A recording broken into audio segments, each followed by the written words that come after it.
আসসালামু আলাইকুম রাহমাতুল্লাহ। প্রিয় ভাই ও বোন, আশা করছি আপনারা সবাই ভালো আছেন। আলহামদুলিল্লাহ আমি ভালো আছি।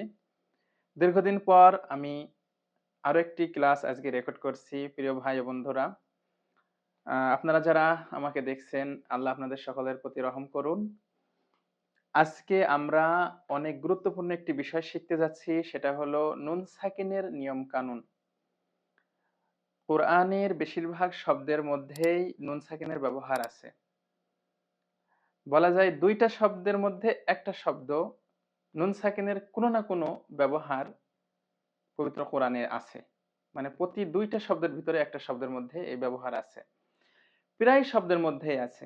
এক কথায় খুবই গুরুত্বপূর্ণ বিষয়। নুন সাকিন পড়ার নিয়ম হচ্ছে চারটা, সেটা হচ্ছে ইকলাব, ইজহার, ইদগম এবং ইকফা। আমরা আজকে এই ছোট্ট ভিডিওটিতে শুধুমাত্র এই ইকলাব, ইজহার, ইদগম, ইকফা সম্বন্ধে সংক্ষিপ্ত ধারণা নিব এবং বিস্তারিত আমরা পরবর্তী ক্লাসগুলোতে দেখব। তো আসুন আমরা শুরু করি। নুন সাকিন পড়ার নিয়ম চারটি: ইকলাব, ইজহার, ইদগম, ইকফা। ইকলাব, ইজহার, ইদগম, ইকফা। সুরে সুরে আমরা যখন পড়েছি এভাবে আমাদের উস্তাদ পড়িয়েছেন। কয়েকবার পড়ার পরে এই ইকলাব, ইজহার, ইদগম, ইকফা অনেকটা আমাদের কাছে মুখস্থ মতন হয়ে গেছে। তারপরে এখন ইকলাব, ইকলাব অর্থ হচ্ছে বদল করা। আর এই ইকলাবের হচ্ছে এক হরফ, সেটা হচ্ছে বা। মানে নুন সাকিনের পরে যদি এই বা আসে তাহলে সেটা ইকলাবের নিয়ম হবে। ইকলাবের নিয়মটা কি, এটা আমরা পরবর্তী ক্লাসে বিস্তারিত আলোচনা যখন করব তখন বুঝবো। শুধু আমরা আজকে জানবো যে ইকলাব অর্থ বদল করা, আর ইকলাবের এক অক্ষর সেটা হচ্ছে বা। এই পর্যন্তই আমরা আজকে প্রাথমিক ধারণা নিচ্ছি। তো ইকলাব অর্থ আমরা বুঝলাম, ইকলাবের এক হরফ সেটা হচ্ছে বা। আর ইকলাব অর্থ বদল করা। কিভাবে এই নিয়ম কিভাবে পড়তে হয় পরবর্তী ক্লাসে আসবে ইনশাআল্লাহ। এখন 2 নম্বরে হচ্ছে ইজহার। ইজহার অর্থ স্পষ্ট করা, যেমন আছে তেমন স্পষ্ট করে পড়তে হবে। ইজহারের 6 হরফ: গোলহা, লম্বা হা, খ, আইন গইন আর হলো হামজা। ঠিক আছে?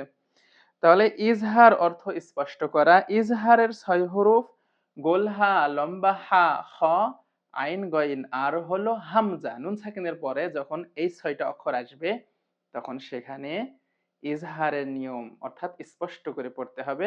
সামনে বিস্তারিত আসবে। 3 নম্বর হচ্ছে ঈদগম। ঈদগম অর্থ তাসদিদ ধরে মিলিয়ে পড়া।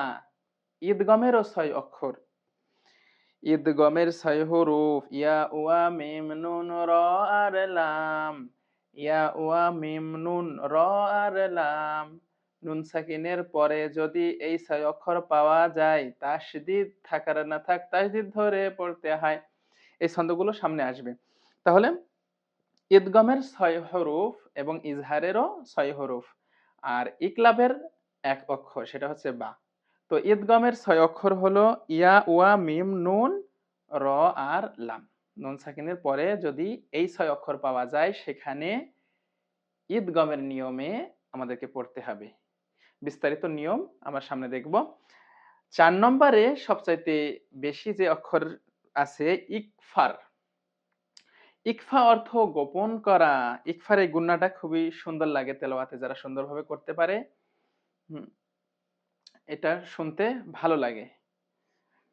তো গোপন করা, ইকফা অর্থ হচ্ছে গোপন করা। ইকফার 15 হরফ: তা, সা, জিম, দাল, জাল, জা, ফা, সিন, সদ, দত, ত, জ, কফ, কাফ আর শিন।